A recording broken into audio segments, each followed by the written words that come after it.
As I've said in past videos, every so often I will look in the comment section under my videos, and sometimes, well, quite often people ask me for requests for me to talk about certain subjects in a video, so that's what I'm doing today.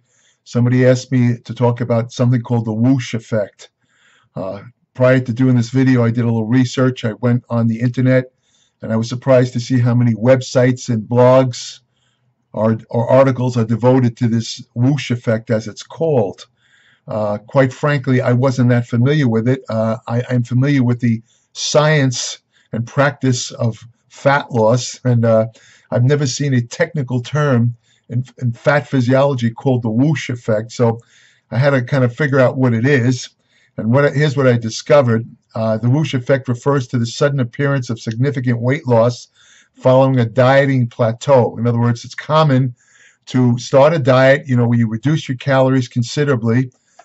You'd have to, let's say, for example, if you reduce your daily whatever you're eating now, if you reduce it by 500 calories a week, you'll lose a pound of, I'm sorry, I think it's 500 calories a day.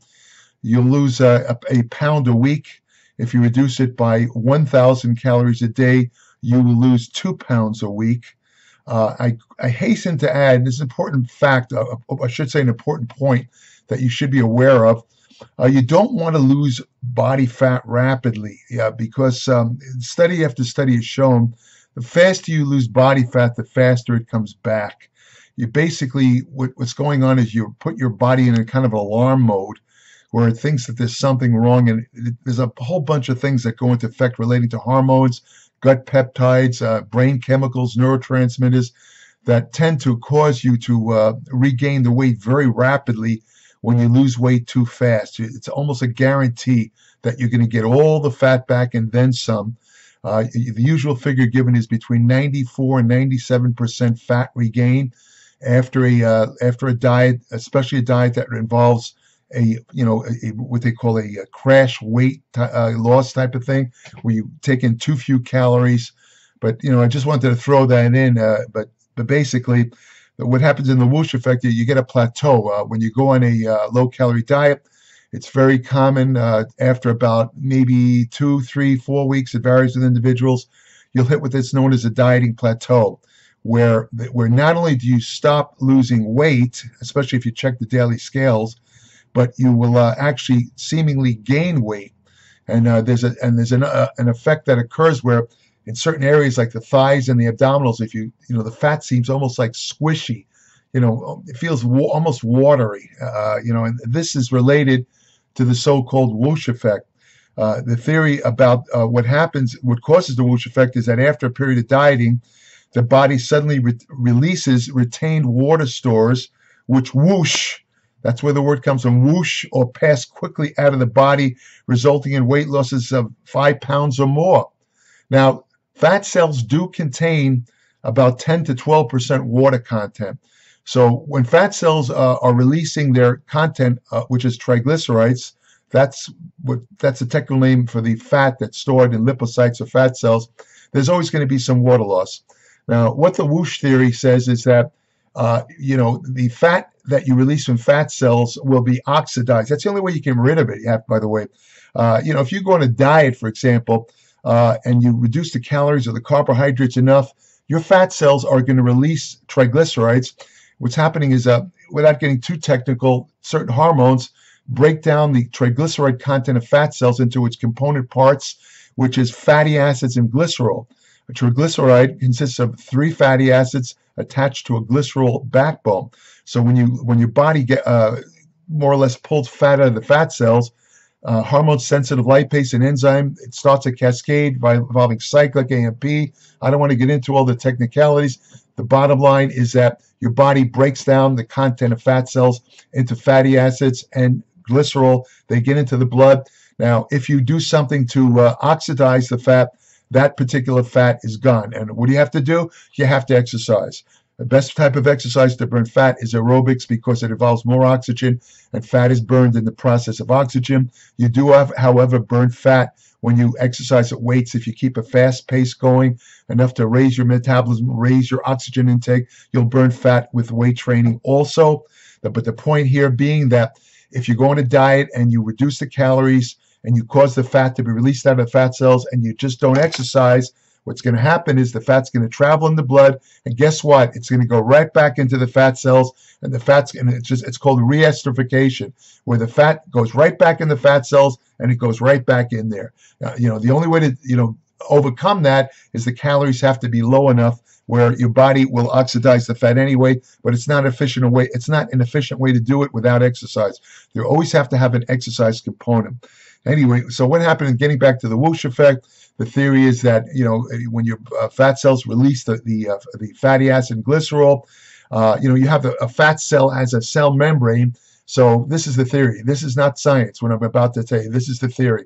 When your fat cells release the fatty acids and glycerol, by the way, glycerol also attracts water into cells. Glycerol is I don't want to get into that either. It's it would get too lengthy to explain that. But anyway, what happens is that as the fat cells release the fatty acid glycerol content, it's replaced by water. Water creeps into the fat cells. There's always some water. Your body is 72% water. You have extracellular, intracellular water. The blood, of course, you have water everywhere, basically. Your muscles are 72% water. So what happens is when the fat cells release the fat content, water gets into the fat cells to temporarily maintain the size of the fat cell. Otherwise, the theory, this is the Whoosh theory, the fat cell would collapse and you'd have nothing there but a cell membrane, right? So this is the theory.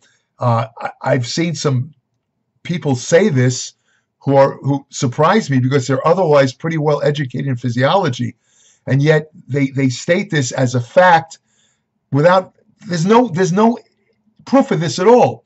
No physiology textbook. It's never been shown that when you release fat from fat cells that it's suddenly replaced by water. Now, when it's replaced by water, so this is what the Whoosh theory says.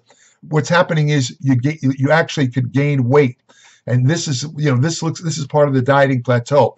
In other words, you're losing water, and suddenly, you're losing fat or weight, and suddenly out of nowhere you gain a couple of pounds, and this kind of freaks people out because they say to themselves, "Wait a minute, I'm dieting, I'm exercising. How am I gaining weight?"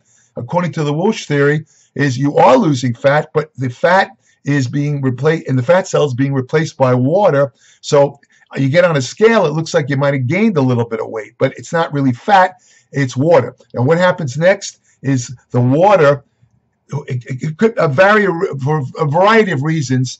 After a couple of days, the water suddenly is excreted out of the fat cell. And when that happens, you'll see symptoms like you have to urinate more. It almost feels like you took a diuretic. And guess what? You step on the scale, you could lose maybe 5 pounds in a space of 24 to 48 hours. That, my friends, is the Whoosh effect. The Whoosh effect means that the weight loss is so rapid, and it's supposedly water weight that was stored in the fat cells, and now the fat cells have released the water. And again, I want to reemphasize, there is absolutely, and I put this in capital letters in italics, there's no scientific basis. The notion that when fat releases its triglyceride, that water rushes in to replace the triglyceride and keep the fat cells pumped up is nonsensical. What really happens? What is the true Whoosh effect? Okay, here's what happens. What happens is when your body does release the triglycerides from the fat cells, such as through diet and exercise, there is an actual temporary water retention. In other words, there is, remember I said that this fat cells do contain 10 to 12% water content. Now, what happens is that water content also exits the fat cells, and it becomes part of your extracellular water. And so this is what shows up on the scales. There is a temporary water retention throughout the body when your body releases the fat from the fat cells. And the body senses that extra water retention, and it's an abnormal situation, so it gets rid of it, and it can happen pretty fast. What happens is a number of processes involving certain hormones. I don't want to get into that. Also, it's a little too complicated. But the bottom line is that your body senses the extra water that's building up in your body caused by the release of fat from fat cells. So it gets rid of that water. And of course, as it gets rid of the water, you are going to be urinating more. And when you stand on the scale, you could lose maybe 5 pounds in 24 to 48 hours. That's the true whoosh effect. This nonsense about water rushing into the fat cell to replace fat that's exited because of dieting is just bullshit. It's you see this all over the internet, all these diets. It's complete utter nonsense. I challenge anyone watching this video to show me one physiological textbook or one authoritative source that shows that this so-called whoosh effect really occurs, meaning that water replaces triglyceride in lipocytes or fat cells when you're dieting. Show me any evidence, and I'll change my opinion. I looked for it. I didn't see any. It's bullshit. It's something, I don't know why people say this stuff, because there is a genuine phenomenon. As I said, you will have a temporary water retention, extracellular water, when your fat cells release fat or the triglyceride from the fat cells. Yes, you will have a water retention temporarily. The water will be excreted, but it has nothing to do with water filling the fat cells. The water that builds up is caused by the loss of that 10 to 12% water that in the fat cell. It enters into the extracellular space. It's a temporary phenomenon. The body gets rid of the water. You excrete it out. You piss more. You lose a couple of pounds. That's what the whoosh effect really is. The other stuff is just nonsense. Now, a lot of times they'll talk about ways to stimulate the whoosh effect. One popular method is a cheat day. In other words, if you're on a low-calorie diet, low-carbohydrate diet, so the saying goes that if you have a cheat day, we eat a lot more calories. That you'll cause the water, the retained water. They say it's in the fat cells. I say it's extracellular, to be excreted. Now, they base this on a famous study that was conducted years ago called the Minnesota Starvation experiment, where a large group of men were put on starvation diets. And by the way, the starvation diets were like 1,400 calories a day. Now, a lot of people actually go on diets of 1,400 calories a day, but it's considered a starvation diet, and they don't even realize it. But anyway, these guys were on a 1,400 calorie day, and after a certain amount of time, the researchers had them have a cheat day where they ate, I think, about 2,300 calories. And rather than gain a little weight, what happened to these I believe they were prisoners, if I remember correctly, they actually lost weight. Now, they lost weight when they increased the calories on that cheat day. So based on that, the proponents of the Whoosh theory say that eating a cheat meal will promote this loss of water. But what really happens is when you've been on a low-calorie diet and you suddenly eat considerably more calories, all you're really doing is you're stimulating certain hormonal factors in the body. You're stimulating thyroid hormone, and you're stimulating, for example, insulin-like growth factor. These things can cause you to actually promote a little bit of water excretion. In other words, it's not necessarily the cheat meal. It's the fact that it is. In other words, the higher calorie intake suddenly stimulates a number of processes that again cause you to lose some water weight. And again, it really has nothing to do with anything. I mean, they're taking something out of context here. For example, like when I competed in bodybuilding, I stayed on usually I followed a very low carbohydrate diet. I usually went off the diet 1 or 2 days a week. I called it a cheat day. Rather than lose weight, though, according to the Whoosh theory, the fact that I was on low calorie, low carbohydrate, let's say 5 or 6 days a week, and then I had a very high calorie day, according to the Whoosh theory, the next day after my cheat day, I should have lost weight up to 5 pounds. In truth, however, and I still remember this, when I had my cheat day, when I got on the scale the next day, I was anywhere from 5 all the way up to 8 pounds heavier. Not lighter, heavier. And the answer is very obvious. Eating when I went out for my diet, I ate whatever I wanted. I had a lot of sodium. I had a lot of carbohydrates. My body retained water, and it's true. It only retained water for about 2 days. As soon as I went off the cheat day, The next day I was back on my low carbohydrate diet.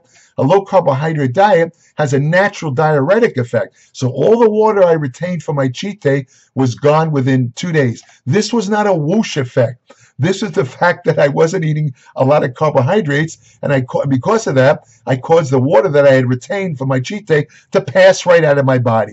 It was not a whoosh effect. That's garbage, right? So anyway, there's other factors that could also explain the so-called whoosh effect. Sodium changes, for example. Sodium balance can change where, if you, for example, suddenly lower your sodium without even realizing it, you're going to cause a pretty considerable loss of water weight. And this is going to, again, it could show up on the scales very rapidly. You could drop a couple of pounds, and that could be attributed to the so-called Whoosh effect. Cortisol, the adrenal steroid hormone, it's a catabolic hormone, but among the cortisol effects are water retention. Cortisol changes could be caused by simply stress. If you don't get enough sleep, or maybe the stress of the dieting could cause you to retain water because of an elevated cortisol level, not enough to cause medical problems, but enough to retain water. If you do something to relax or do anything to make the cortisol levels go down, boom, you're going to get a water excretion. That's going to look like the Whoosh effect also. So there's a number of things. Thyroid changes can cause a loss of water. Changes in testosterone can cause a loss of water. So, this nonsense, the whole point I'm trying to make here, the basic point is, again, I looked at about 20 websites to see what they said about this Whoosh effect, and all of them say the same thing. They all have this idea that the Whoosh effect is caused by when you're dieting, the fat cells release fat, and water rushes into the fat cell, temporarily replaces the lost fat, and then after a couple of days you lose the water, comes out all suddenly, you suddenly lose all the water that's retained in the fat cells, and it shows up as about 5 pounds on the scale. It's bullshit. It's it's not true. I think I've tried to explain to you the true causes of the Whoosh effect, and the thing to remember is, yes, when you lose body fat, and this goes for anybody, there is a temporary water retention. It's not necessarily in the fat cells, it's extracellular water. It's caused by the 10 to 12% water contained in fat cells. It's temporarily retained in extracellular water. You do excrete that, and depending on the individual, you could excrete it pretty fast, and yes, it'll show up as about 5 pounds. That's the true Whoosh effect. And that's about all I'm going to say for this. But I just want to say one thing. Don't believe all these nonsensical theories that you see on various YouTube videos, websites. I'm not sure the motivation of these people. I think it's just a question of follow the leader. One person comes up with a theory, calls it the Whoosh Theory, and suddenly about 10,000 people believe it to be gospel. It's bullshit. None of these people ever bother to check the science text and the physiology text to see if there's any science behind it. And yet they all say the same thing. They say, well, there's no real evidence for it. I mean, it's ridiculous. It's like me saying, well, the sun's going to go out in 3 months, and you say to me, why? And I say, well, I just think so. And you say to me, where's the evidence? I have no real evidence. I could just tell because of the way the clouds pass by the sun. You'd call me an idiot if I said that. I would deserve it. That's the same thing they're doing with these nonsensical dieting theories. Don't pay any attention to them. Go by science. And if you want hard, true science, subscribe today to my Applied Metabolics newsletter. There's no BS. There's no Whoosh effect garbage in there. Evidence-based science. I write about nutrition, exercise science, supplements, anti-aging techniques, anti-aging research, practical research that you can use today to slow down the aging process and retain your muscle no matter how old you get. I also write about hormonal therapy such as testosterone replacement therapy, women's health and fitness, ergogenic aids, exercise science. I might have mentioned that already. I cover a huge variety of subjects. Unlike other digital publications that maybe cover 1 or 2 subjects, I cover dozens of them. So there's something in my Applied Metabolics newsletter literally for everybody. I've been a writer for 42 years. I was a professional magazine writer. I was the science editor of Muscle and Fitness for 10 years. I've written for God knows how many publications. I lost count. I have about 7,500 published articles. So I know how to write in plain English. Any technical term I use in my newsletter, I will readily explain to you, so you won't be scratching your head. You won't have to consult a medical dictionary to read my newsletter. I try and keep it lively so you don't get bored. However, the newsletter is very, very in-depth. It averages anywhere from 40 to 50 pages and up every month. Again, no ads, no BS, just pure absolute science and 100% truth. Again, subscribe today, www.appliedmetabolics.com. If you subscribe, I will send you an invitation to join my private Applied Metabolics Facebook page, where every day I post new information about nutrition, exercise science, medicine, and general health. Also, I have an email portal on my Applied Metabolics website.